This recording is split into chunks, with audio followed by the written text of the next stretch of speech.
अभी हम चौथे भाग की ओर जाएंगे।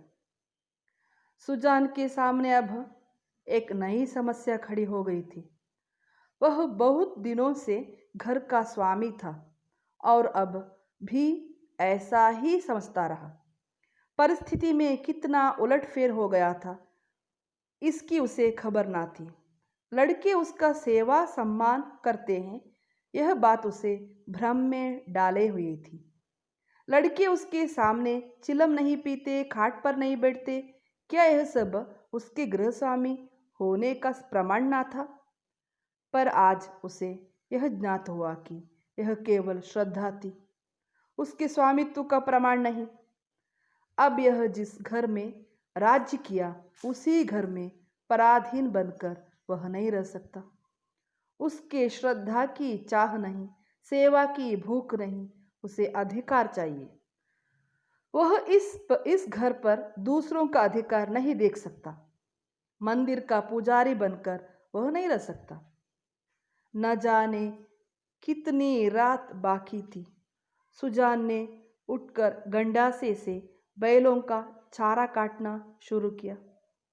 गंडासा मीन्स चारा काटने के का औजार। सारा गांव सोता था, पर सुजान करवी काट रहे थे।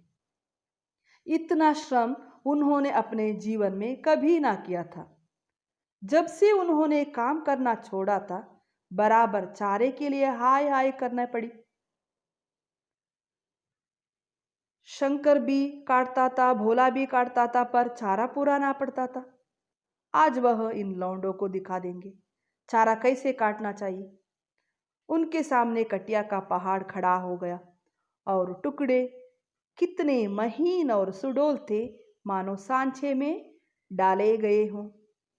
महीन मीन्स पतले, सुडौल मीन्स सदृढ़, सांचे मीन्स मशीन। मुंह अंधेरे बुला की उठी तो कटिया का ढेर देखकर दंग रह गई। बोली, क्या बोला, आज रात भर कटिया ही काटता रह गया?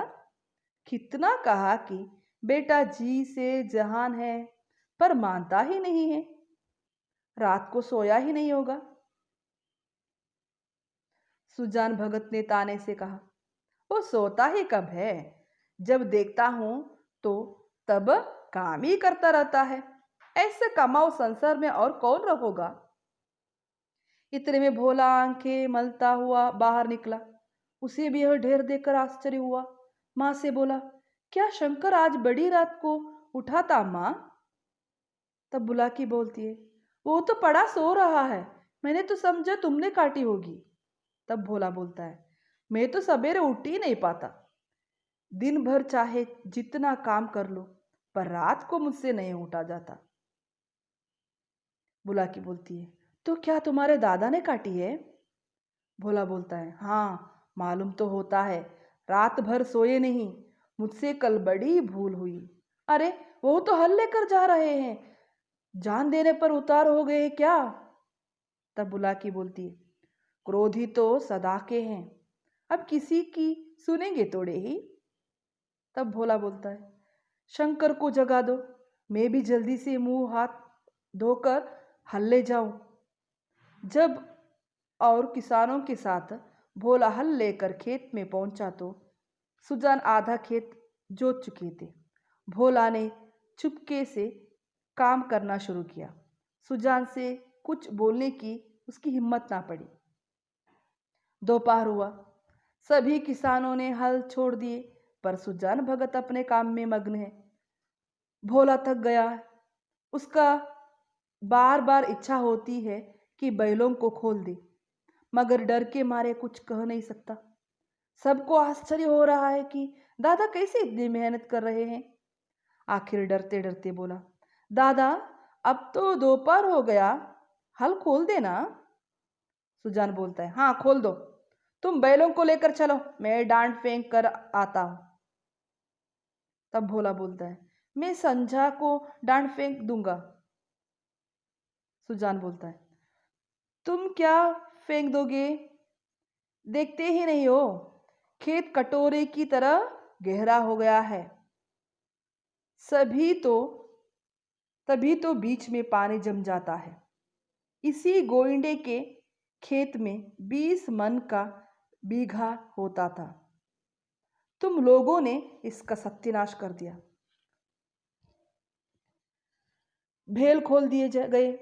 भोला बैलों को लेकर घर चला, पर सुजान डांट फेंकते रहे। आधा घंटे के बाद डांट फेंक कर वह घर आए, मगर थकान का नाम ना था। नहा खाकर आराम करने के बदले उन्होंने बैलों को सहलाने शुरू किया।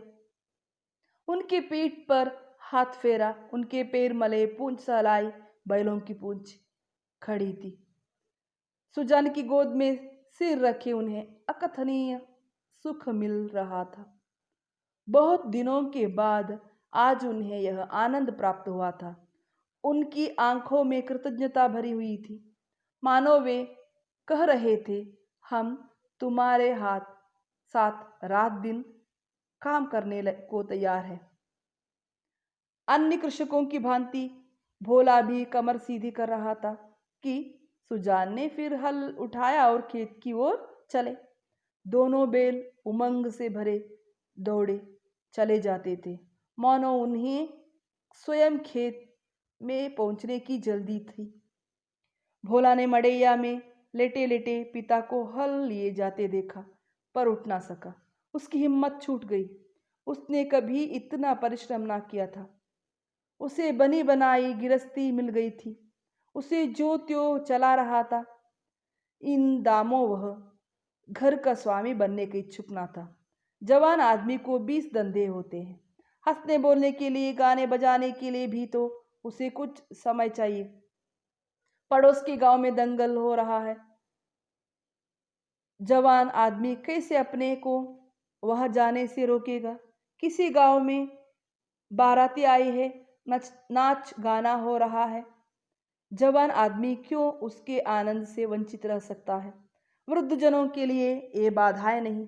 उन्हें ना नाच गाने से मतलब, ना खेल तमाशे से गरज, केवल अपने काम से काम है। बुलाकी ने कहा, भोला, तुम्हारे दादा हल लेकर गए। तब भोला बोलता है, जाने दो अम्मा, मुझसे यह नहीं हो सकता। अभी हम 5वें भाग की ओर जाएंगे। सुजान भगत की इस नवीन उत्साह पर गांव की टीकाएं हुई। निकल गई सारी भगती।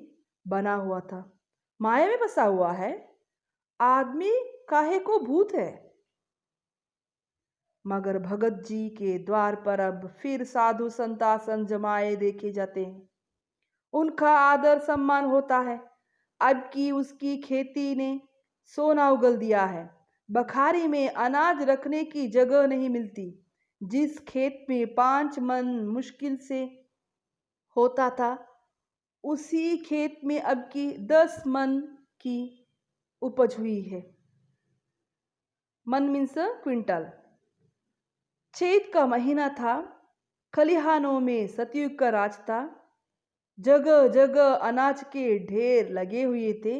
यही समय है जब कृषकों को भी थोड़ी देर के लिए अपना जीवन सफल मालूम होता है, जब गर्व से उनका हृदय उछलने लगता है। सुजन भगत टोकरे में अनाज भर भर कर लेते थे और दोनों लड़के टोकरे लेकर घर में अनाज रख आते थे। कितने ही भाट और भिक्षुक भगत जी को घेरे हुए थे। उनमें वह भिक्षुक भी था जो आज से 8 महीने पहले भगत के द्वार से निराश होकर लौट गया था। सहसा भगत ने उस भिक्षुक से पूछा, क्यों बाबा, आज कहाँ कहाँ चक्कर लगा आए? तब भिक्षुक बोलता है, अभी तो कहीं नहीं गया भगत जी, पहले तुम्हारे ही पास आया हूं। तब भगत बोलता है, अच्छा, तुम्हारे सामने यह ढेर है, इसमें से जितना अनाज उठा कर ले जा सका ले जाओ। भिक्षुक ने क्षुब्ध नेत्रों से ढेर को देखकर कहा, जितना अपने हाथ से उठाकर दे दोगे उतना ही लूंगा। तब भगत बोलता है, नहीं, तुमसे जितना उठ सके उठा लो। भिक्षुक के पास एक चादर थी। उसने कोई 10 सेर अनाज उसमें भरा और उठाने लगा। संकोच के मारे और अधिक भरने का उसे साहस ना हुआ। भगत उसके मन का भाव समझकर आश्वासन देते हुए बोले, बस इतना तो एक बच्चा उठा ले जाएगा। भिक्षुक ने भोला की ओर संदिग्ध नेत्रों से देखकर कहा, मेरे लिए इतना ही बहुत है। भगत बोलता है, नहीं, तुम सकुच आते हो, अभी और भरो। भिक्षुक ने एक पसेरी अनाज और भरा और फिर भोला की ओर सशंक दृष्टि से देखने लगा। भगत बोलता है, उसकी ओर क्या देखते हो बाबा जी, मैं जो कहता हूं वह करो, तुमसे जितना उठाया जा सके उठा लो। भिक्षुक डर रहा था कि कहीं उसने अनाज भर लिया और भोला ने गठरी ना उठाने दी तो कितनी अपमान होगी और भिक्षुकों को हंसने का अवसर मिल जाएगा। सब यही कहेंगे कि भिक्षुक कितना लोभी है, उसे और अनाज भरने की हिम्मत नहीं पड़ी। तब सुजान भगत ने चादर लेकर उसमें अनाज भरा और गठरी बांध कर बोले, इसे उठा ले जाओ। तब भिक्षुक बोलता है, बाबा इतना मुझसे उठ ना सकेगा। तब भगत, अरे इतना भी ना उठ सकेगा, बहुत होगा तो मन भर, मन में से 1 क्विंटल, भला जोर तो लगाओ, देखो उठा सकते हो या नहीं। तब भिक्षुक ने गठरी को जांचता है, भारी थी, जगह से हिली भी नहीं। बोलता है, भगत जी यह मुझसे ना उठ सकेगी। तब भगत बोलता है, अच्छा बताओ किस गांव में है रहते हो। भिक्षुक बोलता है, बड़ी दूर है भगत जी, अमोला का नाम तो सुना होगा। भगत, अच्छा आगे आगे चलो, मैं पहुंचा दूंगा। यह कहकर भगत ने जोर लगाकर गठरी उठाए और सिर पर रखकर भिक्षुक के पीछे हो लिए। देखने वाले भगत का यह पौरुष देखकर चकित हो गए। उन्हें क्या मालूम था कि भगत पर इस समय कौन सा नशा था। 8 महीने के निरंतर अविरल परिश्रम का आज उन्हें फल मिला था। आज उन्हें अपना खोया हुआ अधिकार फिर पाया था। वही तलवार जो केले को भी नहीं काट सकती, सान पर चढ़कर लोहे को काट देती है। मानव जीवन में लगाव बड़े महत्व की वस्तु है। जिसमें लाग है वह बूढ़ा भी हो तो जवान है, जिसमें लाग नहीं, गैरत नहीं, वह जवान भी मृतक है। सुजान भगत में लाग थी और उसी ने उन्हें अमानुषीय बल प्रदान कर दिया था। चलते समय उन्होंने भोला की ओर सगर्व नेत्रों से देखा और बोले, ये भाट और भिक्षु खड़े हैं, कोई खाली हाथ ना लौटने पाए। भोला सिर झुकाए खड़ा था, उसे कुछ बोलने का हौसला ना हुआ। वृद्ध पिता ने उसे परास्त कर दिया। धन्यवाद।